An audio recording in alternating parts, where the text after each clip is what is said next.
귀한 찬양 감사합니다. 이제 하나님께서 우리에게 주실 하나님의 말씀을 함께 찾으시도록 하겠습니다.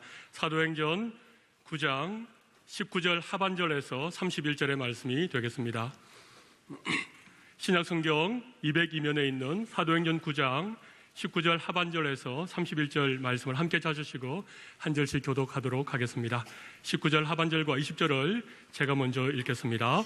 사울이 다메섹에 있는 제자들과 함께 며칠 있을새 즉시로 각 회당에서 예수가 하나님의 아들이심을 전파하니 듣는 사람이 다 놀라 말하되 이 사람이 예루살렘에서 이 이름을 부르는 사람을 멸하려던 자가 아니냐. 여기 온 것도 그들을 결박하여 대제사장들에게 끌어가고자 함이 아니냐 하더라. 사울은 힘을 얻어 예수를 그리스도라 증언하여 다메섹에 사는 유대인들을 당혹하게 하니라. 여러 날이 지남에 유대인들이 사울 죽이기를 공모하더니 그 계교가 사울에게 알려지니라. 그들이 그를 죽이려고 밤낮으로 성문까지 지키거늘 그의 제자들이 밤에 사울을 강주리에 담아 성벽에서 달아내리니라. 사울이 예루살렘에 가서 제자들을 사귀고자 하나 다 두려워하여 그가 제자됨을 믿지 아니하니 바나바가 그리고 사도들에게 가서 그가 길에서 어떻게 주를 보았는지와 주께서 그에게 말씀하신 일과 다메섹에서 그가 어떻게 예수의 이름으로 담대히 말하였는지를 전하니라. 사울이 제자들과 함께 있어 예루살렘에 출입하며 또 주 예수의 이름으로 담대히 말하고 헬라파 유대인들과 함께 말하며 변론하니 그 사람들이 죽이려고 힘쓰거늘 형제들이 알고 가이사랴로 데리고 내려가서 다소로 보내니라. 그리하여 온 유대와 갈릴리와 사마리아 교회가 평안하여 든든히 서가고 주를 경외함과 성령의 위로로 진행하여 수가 더 많아지니라. 아멘. 할렐루야. 참 우리 기독교 신앙과 우리의 믿음 생활을 지탱해주는 두 가지 기둥이 있습니다. 아마 이 두 기둥이 없었다면 많이 혼돈스러웠을 것입니다. 하나는 예수 그리스도의 십자가와 부활의 은혜입니다. 또 한 기둥은 오늘 본문에서 말씀하시는 바울의 회심입니다. 구약 성경에 예루살렘 성전에 두 기둥이 있었습니다. 하나는 야긴이라는 기둥이고, 야긴이라는 이름의 뜻은 아름다움과 영광이라는 뜻이고, 또 보아스라는 기둥이 있는데 그 보아스라는 기둥은 힘이라는 뜻입니다. 마찬가지로 오늘 이 기독교 신앙에 있어서 예수 그리스도의 십자가 부활의 사건과 오늘 바울의 이 회심 사건은 기독교 신앙의 야긴과 보아스, 아름다움과 영광, 힘을 지탱해 주는 것이라고 말할 수 있습니다. 따라서 기독교 신앙의 가장 큰 두 순례 여정이 있다면 하나는 그리스도의 십자가와 부활의 길이고, 또 하나는 바울의 다마스커스, 오늘 다메섹의 회심 사건의 이 다메섹 여정이라고 말할 수가 있습니다. 오늘 저는 여러분들과 함께 이 말씀을 앞에 놓고 사랑의 교회 성도와 또 우리 한국 우리 프로테스탄트 개신교 성도들의 중요한 우리의 신앙의 방향 중에 하나는 말씀 안에 해답이 있다고 저희들은 믿습니다.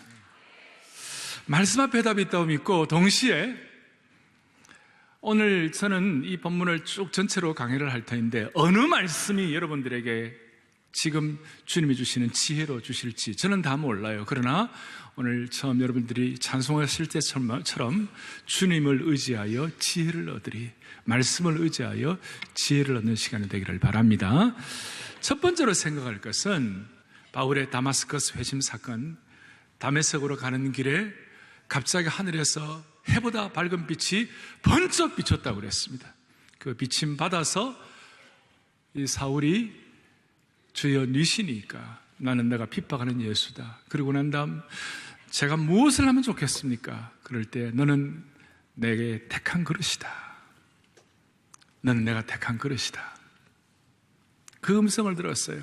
그래서 그 음성 듣고 바울은 이방 선교의 아버지로서의 그릇, 또 사도성의 그릇을 이제 쭉 펼침을 받는 그 확인하는 내용들이 오늘도 계속 이어서 나오고 있습니다.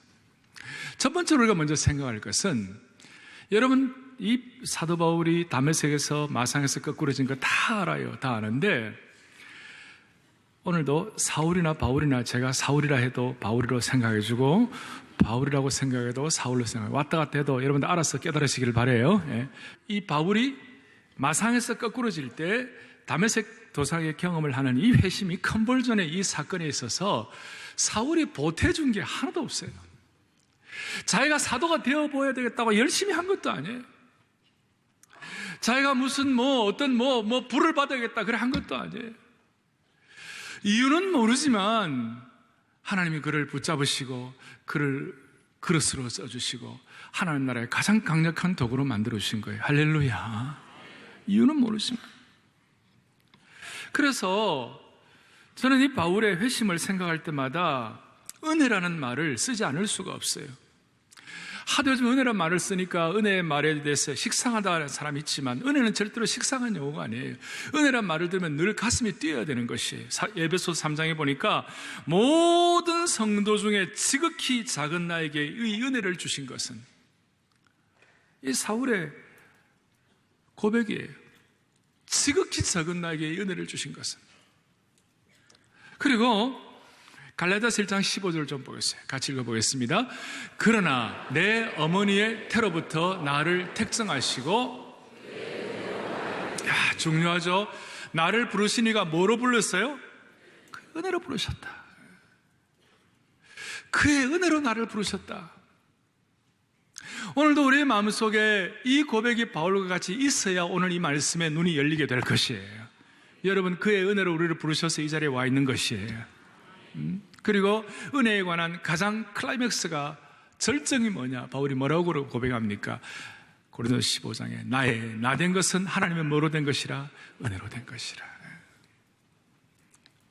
오늘 이 치밀어 오르는 이 은혜에 대한 우리의 의식이 다시 한번 회복이 되어야 되는 것이에요. 나를 하나님의 은혜로 부르셨다. 오늘 예배 드리는 것 여러분들이 나름대로 계획을 세워서 온 것 같지만 하나님의 은혜로 이 자리에 온 것이에요. 자전거 타다가 한번 뒤집어져 보세요. 못 옵니다. 몸이 아프면 50도에게 못 오는 거예요. 시험 들면 50도에게 못 오는 거예요. 하나님의 은혜로 이 자리에 와 앉아 계시는 거예요. 그래서 우리가 무엇보다도 오늘 첫 번째로 오늘 이 바울의 회심 사건을 통하여 우리가 확인할 것은 바울 신앙의 토대는 은혜 신앙이었다 이거예요. 이걸 좀 어려운 말로 바울 신학의 토대, 바울의 신학이라고 했어요. 포울라인 티올로지라고 있는데 바울 신학의 토대는 은혜 신학이었어요. 지난 기독교 역사를 생각하면 은혜의 교류에서 떠날 때 사람들은 캄캄해지는 것이에요. 신앙의 허송세월과 허공을 칠 수밖에 없어요. 은혜의 신학의 기초가 흔들릴 때 사람들은 오염되고 자꾸 인간들이 쌓아놓은 거름더미 속에 들어가가지고 묻히게 되는 것이. 자기가 나타나게 되고 자아를 실현하려고 그러고 자기를 부인해야 되는데 중세기의 가톨릭 교회가 부패한 이유가 뭐냐? 오직 은혜로 난 이 바울 신학이 쓰러져 버리고 뒷전으로 밀려날 때에 중세의 암흑시대가 도래한 것이에요. 은혜 신앙 대신에 공로 신앙이에요. 은혜 신학 대신에 공로 신학이에요. 그럴 때마다 하나님은 마르틴 루터나 요한 켈빈 같은 귀한 은혜 신학으로 무장된 개혁파 선각자들을 통하여 은혜의 횃불을 들므로 말미암아 다시 한번 신앙의 순전함을 회복시키는 것이에요. 오늘 이 은혜 신학에 깨달음을 주시도록 하나님이 절대적으로 신적 개입을 하신 것. 다시 얘기합니다. 바울이 내가 뭐 어떤 은혜 받아봐야 되겠다, 뭐 하겠다, 내가 뭐 어떤 사도가 되어봐야 되겠다, 하나님 부름받아야겠다 이런 거 없어요. 그런데 하나님이 이걸 거꾸로 들으신 거예요. 그럼 이런 말씀을 여러분 들으면 됐네 이제. 옛날 어른들 하는 말씀이 있잖아요. 실컷 마음대로 살다가 죽기 직전에 하나님 앞에 부름받으면 되겠네. 할 거 다 하다. 그건 은혜가 아니에요. 참 은혜를 받은 사람은, 진짜 은혜 신학에 녹아진 사람은 이 은혜가 내게 너무 크기 때문에, 나 같은 사람을 여기에 불러주신 것이 너무 크기 때문에 내가 어떻게 하면 주님을 더 기쁘시게 할까? 어떻게 하면 주님을 더 사랑할까?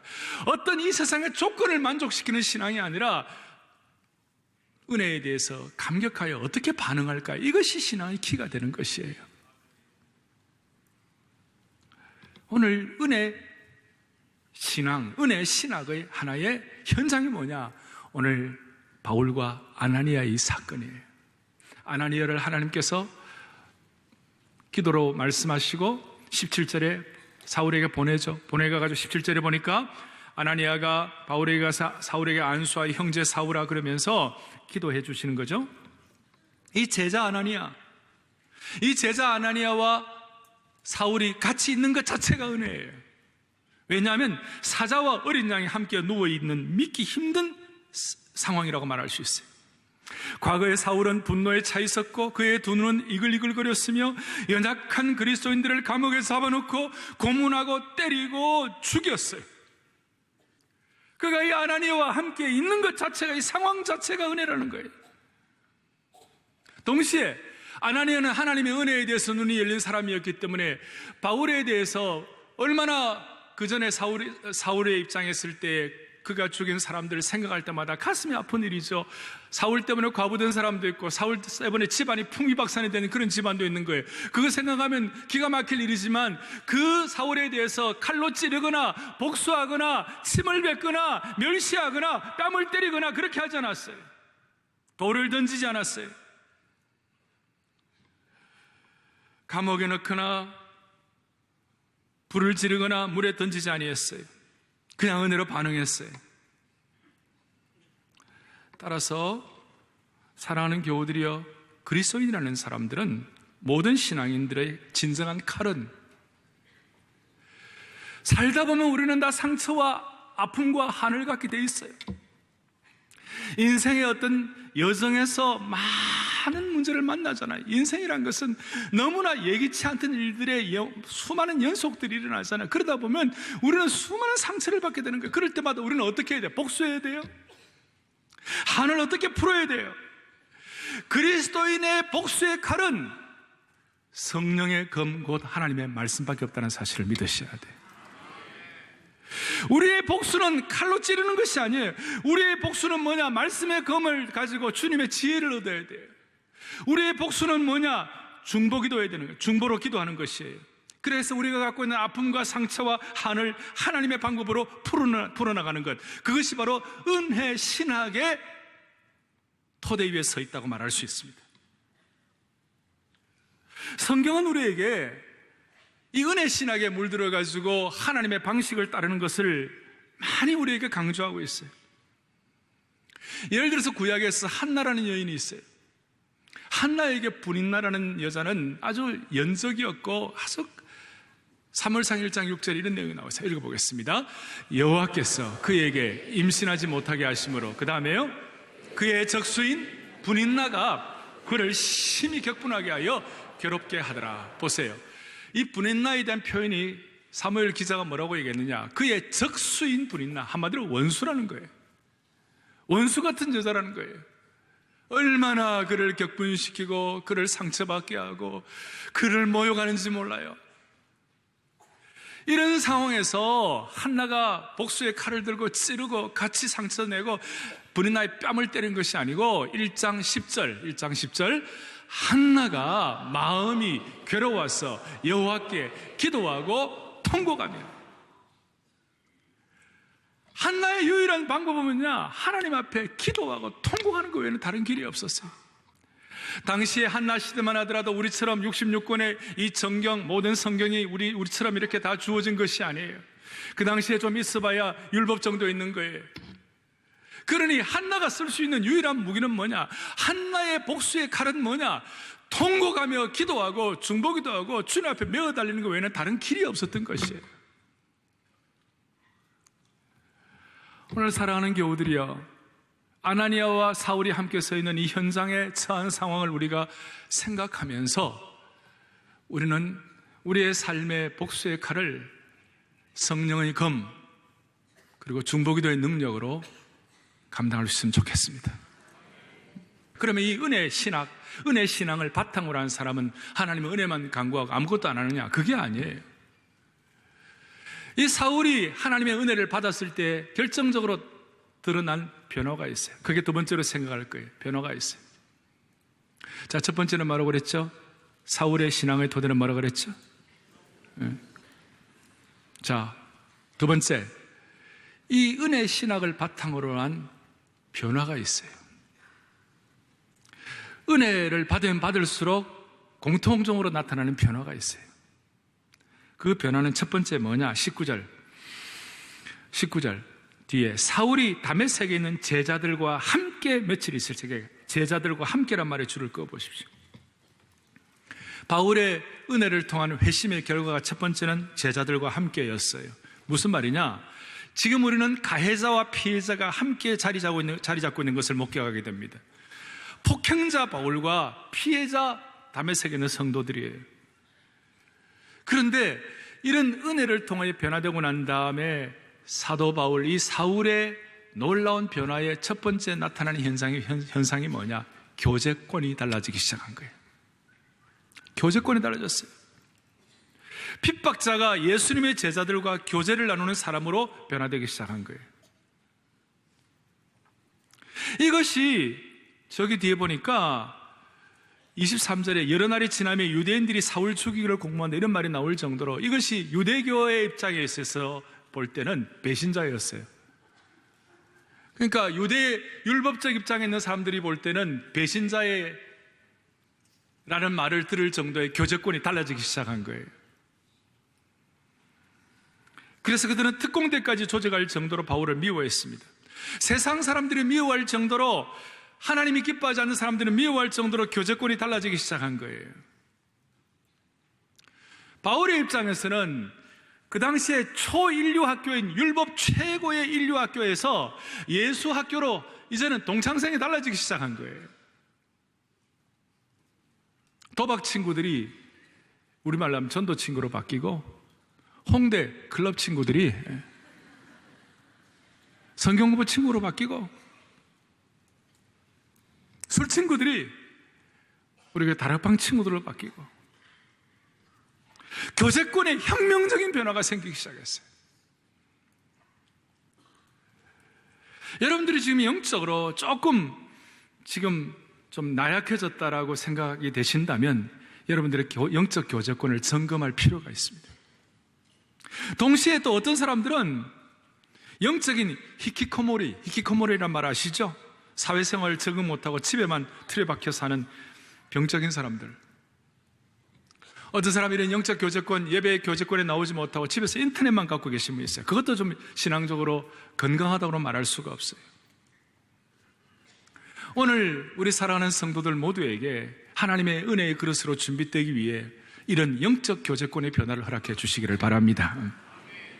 또 하나는 바울이 회심하고 난 다음에 은혜로 회심하고 나니까 어떤 일이 벌어요? 20절에 보니까 즉시로 각 회당에서 예수가 하나님의 아들이심을 전파했다. 이 즉시라는 말이 이 부사 immediately, 즉시의 순종이었어요. 변화되자마자 즉시 말씀을 순종하게 되었어요. 마음속에 막 들끓는 마음이 생기는 거예요. 변화되자마자 앞에 사도행전 4장에 되어 있습니다만은 베드로가 변화되니까 내가 보고 들은 것을 말하지 아니할 수 없다, 이렇게 막 선포하게 되는 거예요. 예레미야에서 예레미야 20장에 보니까 내가 하나님의 말씀을 다른 사람들에게 선포하지 않으면 내 마음이 불붙는 것 같아서 견딜 수가 없다. 이 예레미야의 고백이 오늘 사울의 은혜 신앙을 바탕으로 한 즉시의 변화의 현장으로, 그 흔적으로 나타나기 시작한 거예요. 우리는 은혜로 하나님을 구세주로 모시게 되는 그 순간 구세주일 뿐만 아니라 구주와 주님으로 모시게 되는 것이에요. 여러분, 주님으로 모신다는 말을, 자, He is my Savior, 주님은 내 구세주일 뿐만 아니라 He is my Lord, 주님은 나의 주님이시다. 구세주일 뿐만 아니라 주님이시다. 여기에 대한 즉시의 변화가 있어야 돼요. 우리는 흔히 예수님을 구세주로 모시고 주님으로 모신다는 것은 신앙이 성숙하고 막 깊이 들어가야 예수님을 주님으로 모시는 것이고, 일반적으로 그냥 예수님을 구세주로만 알고 그냥 편하게 가자 이렇게 생각하는 분들이 있어요. 그러나 그 신앙의 정상은 아니에요. 신앙이 제대로 들어가면, 은혜의 신앙이 제대로 자리 잡으면 반드시 즉시의 은혜를 받는 것이에요. 즉시예요.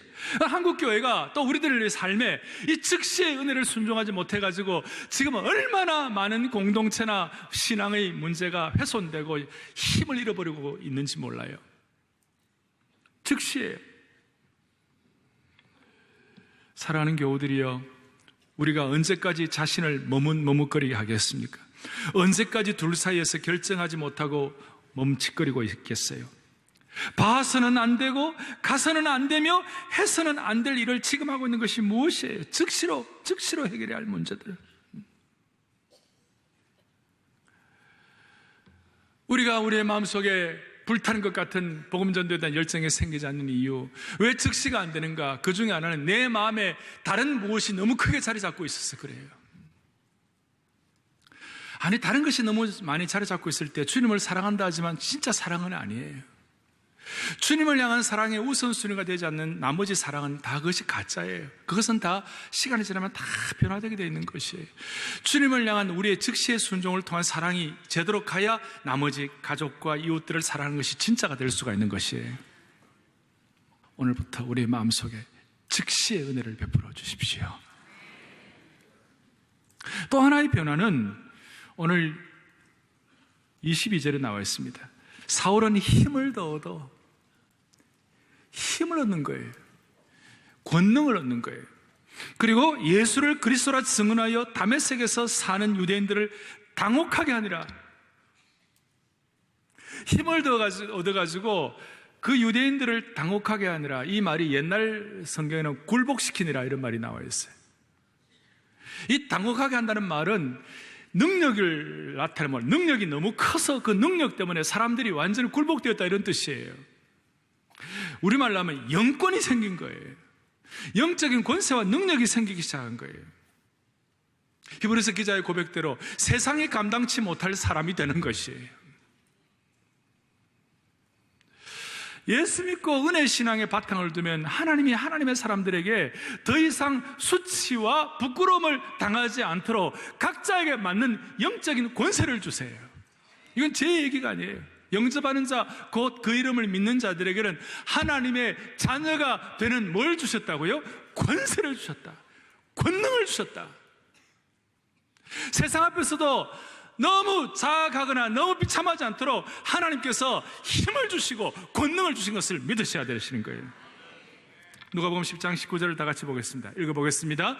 내가 너희에게 뱀과 전갈을 밟으며 원수의 모든 능력을 제어할 권능을 주었으니 너희를 해칠 자가, 아멘, 너희를 해칠 자가 다시 한번 결코 없으리라. 이 말씀을 살아계신 하나님 말씀으로 받으세요. 이 말씀을 통하여 주님을 의지하는 지혜를 얻으세요. 마가복음 6장에 보니까 12제자를 부르사 둘씩 보내시며 더러운 귀신을 제어하는 권세를 주셨다. 예수 그리스도의 보혈의 능력이, 성령의 능력이 악한 귀신을 제어할 수 있는 권능을 주신다는 것이에요. 그리고 이 영적 권위는, 세상의 권위는 사람을 위협하고 강압적으로 두렵게 하지만 하나님이 주시는 영적 권위는 사람을 살리고 위로하고 감동을 주고 좋은 영향을 끼치게 됩니다. 여러분, 오늘 저는 은혜의 그릇을 제목으로 잡았습니다. 이 말씀을 묵상하면서 여러분, 그릇이라는 것은 하나님께 쓰임받는다는 것을 전제로 했기 때문에 그릇이라는 말이 나왔습니다. 저는 여러분들을 섬기면서 제가 갖는 기도의 제목과 저의 마음의 목회적 소원 중에 하나는 뭐냐? 우리 온 성도들은 하나님 앞에 여유 없이 다 쓰임받게 하여 주시옵소서. 인생을 살아가며 신앙인이라면, 예수 믿었다면, 하나님의 사람이라면 여러분들의 삶을 가장 감격하게 하고 가장 떨리게 하면서 가장 가슴 벅차게 하고 가장 익사이팅하게 하는 것이 무엇인가? 내 같은 인생이 하나님 앞에 쓰임받는 것이에요. 다른 말로 하면 내 같은 사람이 하나님의 그릇으로 무장되는 것이에요. 그래서 오늘 이 예배를 마치고 나가면서 우리 모두는 하나님의 은혜의 그릇으로 준비가 되어야만 할 것입니다. 그러려면 오늘 제가 몇 가지 적용을 할 것입니다. 말씀을 통해 적용을 할 것입니다. 첫 번째 적용, 모든 하나님의 백성들의 은혜 신앙을 토대로 해서 그가 즉시 순종하며 하나님과 교제권이 달라지고 그 다음에 영적인 권위를 갖습니다만은 이렇게 되기까지 먼저 거쳐야 할 것이 첫 번째 23절 여러 날이 지나매, 이러면 여러 날이 지났다는 말이 있어요. 이 여러 날이 지났다는 말에 신학자들은 해석하기를 이 내용은 단순히 여러 날이 아니라 3년이 지났다 그렇게 얘기하고 있는 거예요. 여기 다메섹 도상이 일어난 일이지만 3년 뒤에 다시 다메섹에 와가지고 이런 일들이 또 벌어지게 된 거예요. 이 3년에 대한 해석은 갈라디아서 1장에 보면 아라비아에 3년 동안 가가지고 이 사도 사울이 앞으로 하나님의 사도로서의 그릇이 준비되기 위하여 3년 동안 아라비아 사막에서 하나님과 홀로 독대하며 준비하는 시간을 갖는 것이에요. 그래서 모든 하나님의 사람, 하나님이 은혜로 쓰시는 그릇들은 반드시 영적인 광야 학교에서 하나님과 홀로 서기를 경험하게 하시는 거예요. 우리는 우리의 인생을 다 알 수가 없어요. 우리 앞에 일어난 일도 다 알 수가 없어요. 또 내게 일어난 사건들에 대해서 해석할 수가 없어요. 그렇지만 한 가지는 하나님은 저와 여러분들을 쓰시기를 원하시는 거예요. 그렇다면 우리를 반드시 광야 학교에서 홀로 서기를 경험하게 하시는 것입니다. 왜? 이 사울은 율법에 푹 젖은 자였습니다. 율법에 젖어서 자기 의와 어떤 자기 프레임에 빠진 사람이었어요. 이 프레임을 깨뜨려버리고 다시 한번 하나님의 사람으로 무장되고 새롭게 빚어지려면, 그의 때가 빠지려면, 오염된 것이 정화되기 시작하려면 최소한 시간이 필요하다는 거예요. 영적 숙성의 과정이 필요하다는 것이에요. 좋은 고추장이나 좋은 간장이 좋게 되려면 숙성의 과정이 필요하듯이 하나님의 사람으로 쓰시려고 할 때 반드시 이런 숙성의 과정이 필요하다는 것이에요. 그 숙성의 과정은 그냥 되는 것이 아니라 광야 학교에서 하나님과 홀로 서기를 해야만 가능한 것이에요. 그리고 이 홀로 서기, 이 광야 학교에 관한 것은 지정학적인 광야 학교가 있고 상황적인 광야 학교가 있어요. 지정학적인 광야 학교는 모세처럼 40년 동안 실제로 광야에서 죽을 고생하는 것이에요. 예수님처럼, 세례요한처럼, 엘리야처럼 광야에서 고생하는 거예요. 그러나 상황적인 광야는 요셉처럼 형들에게 배신당하고 팔리고 감옥에 가고 오해당하고 모욕당하고 참소당하고 하는 이 모든 것들이 바로 상황적인 광야 학교예요. 여러분이나 제가 하나님 앞에 은혜의 그릇으로 준비되기 위하여 모두가 다 이런 과정을, 아라비아의 3년의 과정을 거치게 되는 거예요. 이해할 수 없는 상황에서 하나님이, 내가 하나님과 홀로 서기를 통하여 하나님 제대로 깨닫고 만나는, 또 준비되고 다듬어지는 과정이 필요하구나, 이렇게 생각하셔야 돼요. 창세기 32장에 보면 야곱이 야복강가에서 씨름할 때에 거기에 중요한 단어가 있어요. 그것이 뭐냐? 야곱이 홀로 남았더니 어떤 사람과 날이 새도록 야곱과 씨름하다가, 홀로 하나님과 씨름하는 과정이에요.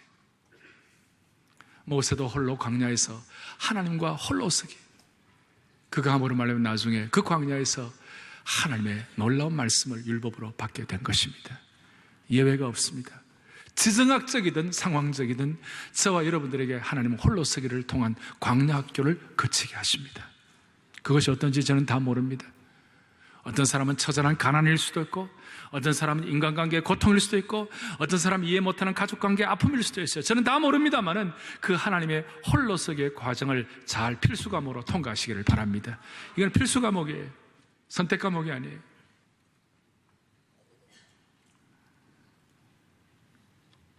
인생의 광야에서 주님과 홀로 있는 것을 두려워하지 마시기를 바랍니다.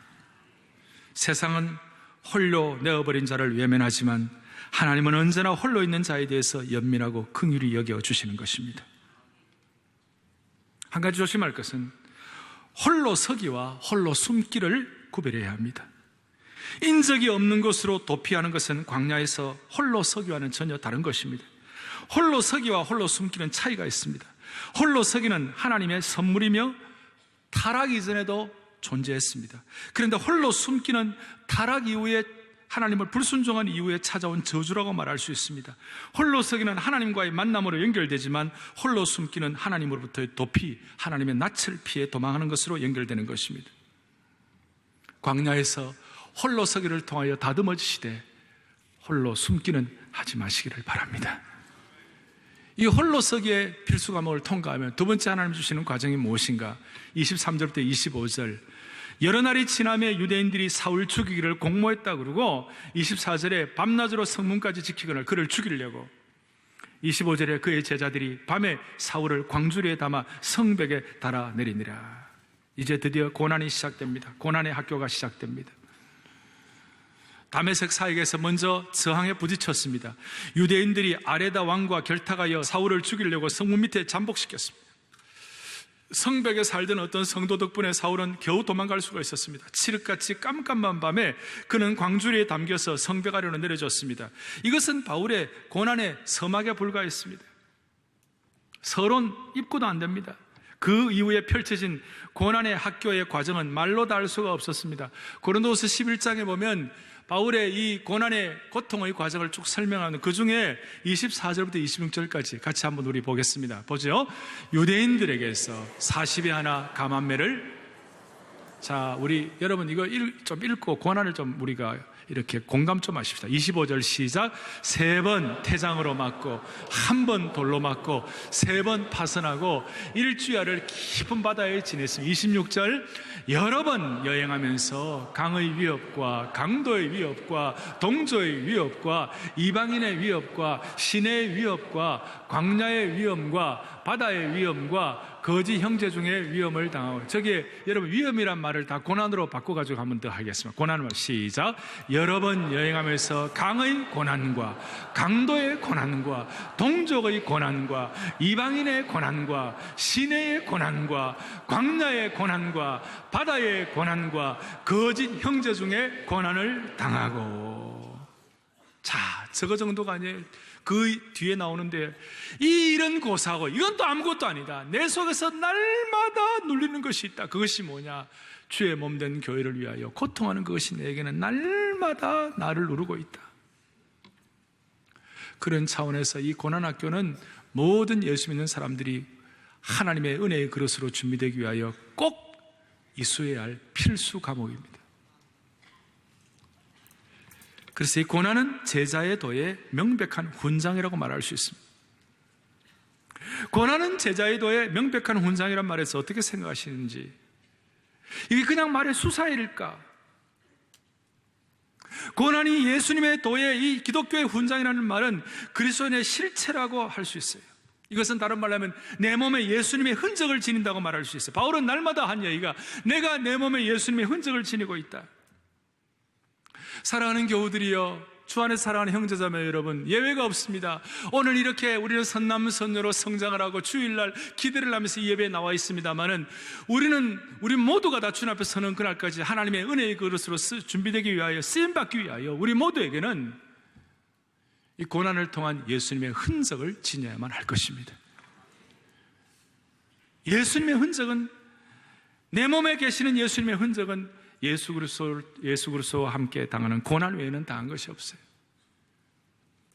그리고 이 고난은 예수님의 흔적이 되기 때문에 나중에 회상할 때는 큰 참 축복으로, 큰 영광스러움으로 이렇게 변화가 되는 것이에요. 무슨 말이냐? 오늘 이 바울이 회심한 사건은 AD 33년이고 오늘 이 사건은 AD 36년 정도 됐고, 고린도후서 11장을 쓸 때는 언제가 되었는가? AD 56년쯤 됐어요. 그러니까 이 어려운 사건을 회상할 때가 20년 전의 일들을 회상하는 것이에요. 20년 전의 일을 회상하면서 너무너무 과거는 고통스럽고 죽을 것 같은 힘든 일이었지만 지나놓고 보니까 이것이 내 몸에 예수님의 흔적을 지닌 것이 되었다, 이렇게 고백하는 것이에요.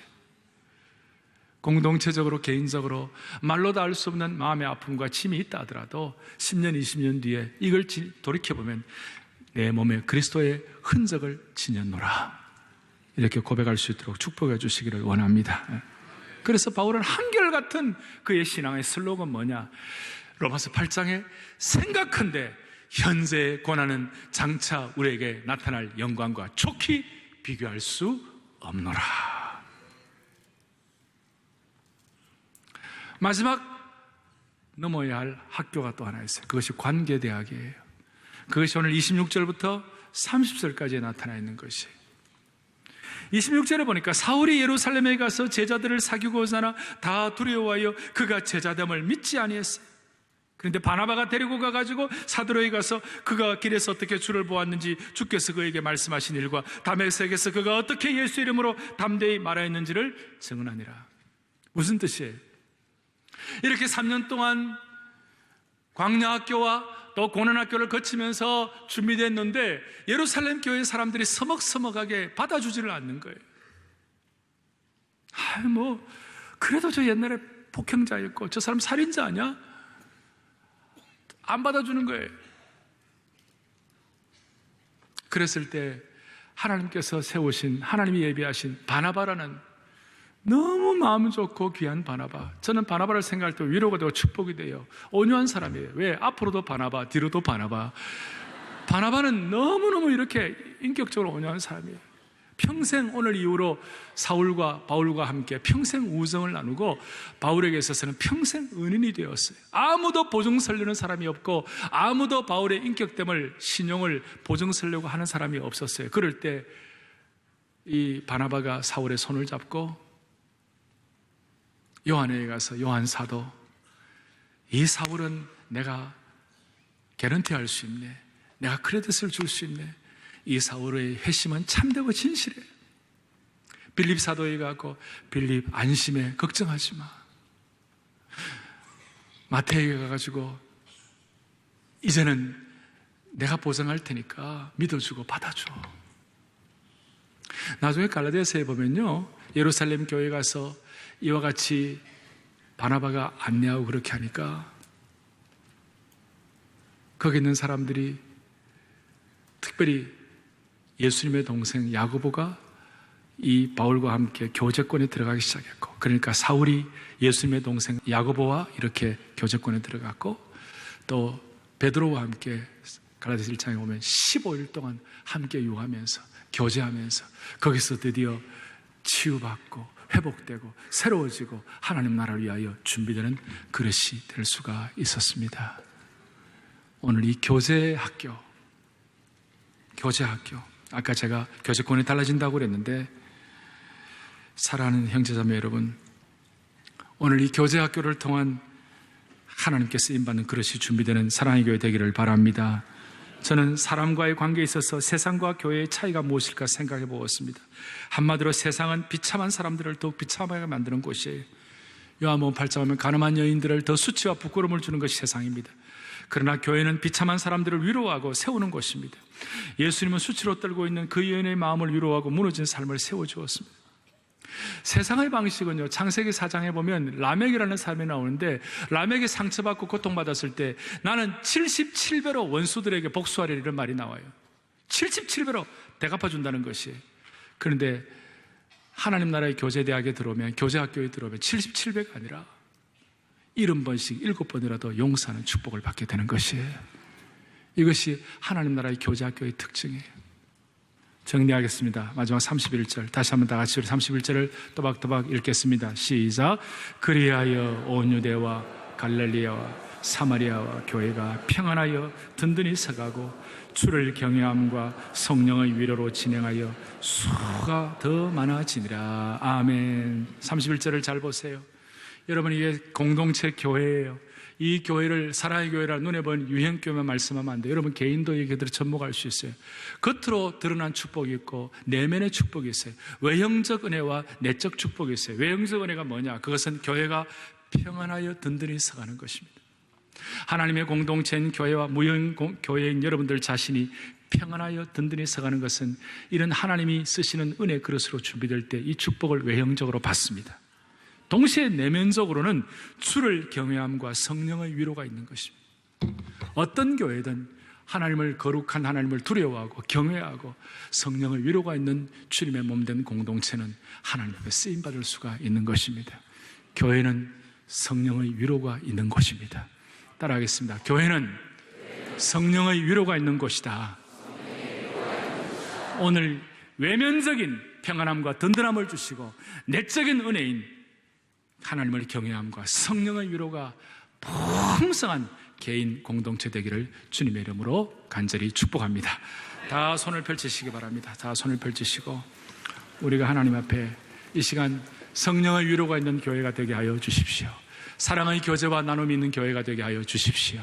간절한 마음으로 손을 펼치시고 이 순간 하나님의 위로와 능력이 우리에게 채워지기를 원하는 마음으로, 사랑의 나눔이 있는 곳에 하나님께서 계시도다.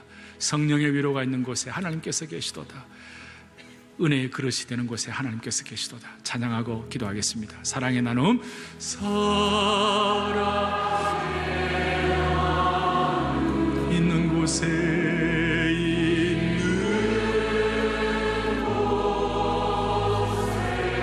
하나님께서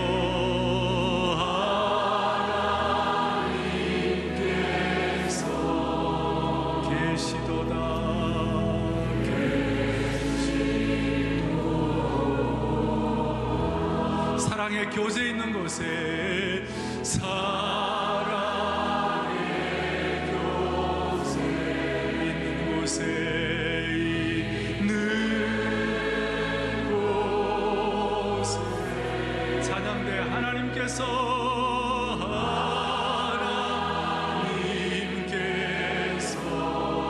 계시도다.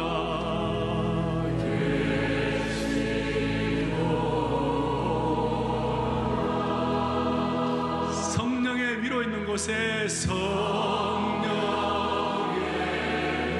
위로 있는 곳에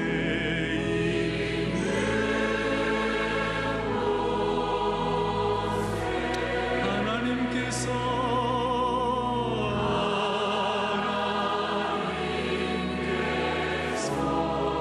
계시도다. 다시 한번 성령의 위로 우리 가정과 개인과 교회와 공동체를 채워주옵소서. 성령의 위로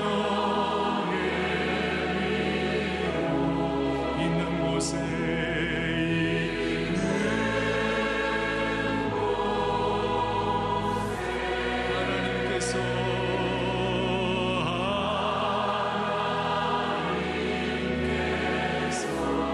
계시도다.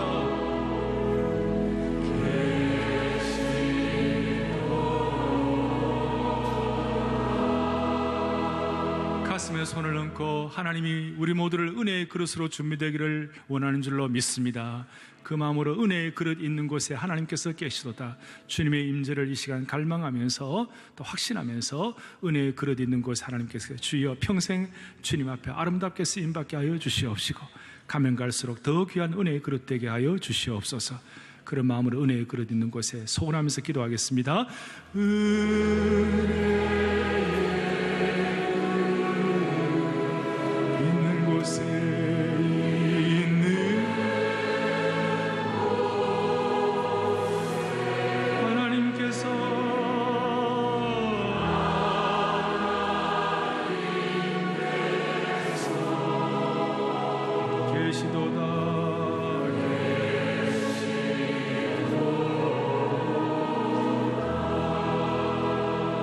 하나님 아버지, 오늘 이 예배에 참석한 모든 성도들 한 명도 예외 없이 하나님의 멋있는 은혜의 그릇으로 준비되게 하여 주시옵소서.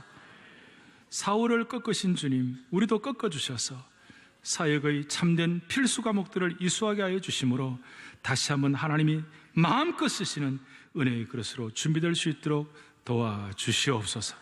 사울을 준비시키듯 우리를 준비시키셔서 하나님이 마음껏 사용하시는 하나님의 사람 되게 하여 주옵소서.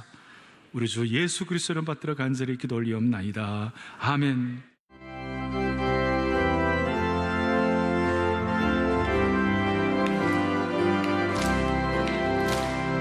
나의 마음속에 온전히 주님만 모셔놓고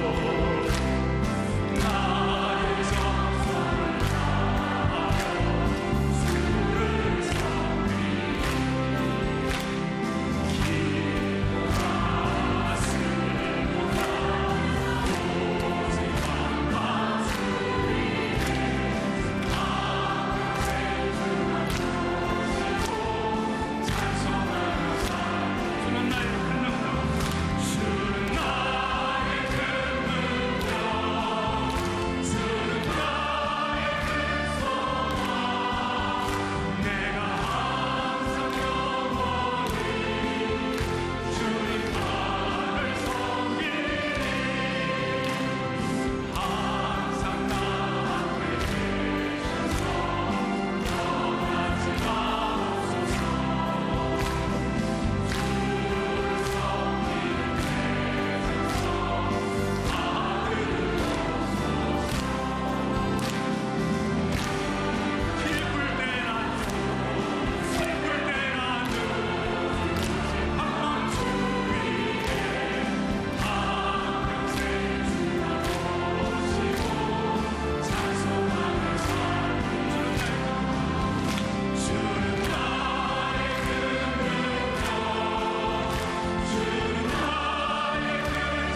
지난 14일 주일 광복절 주일 예배를 드린 사랑의 교회.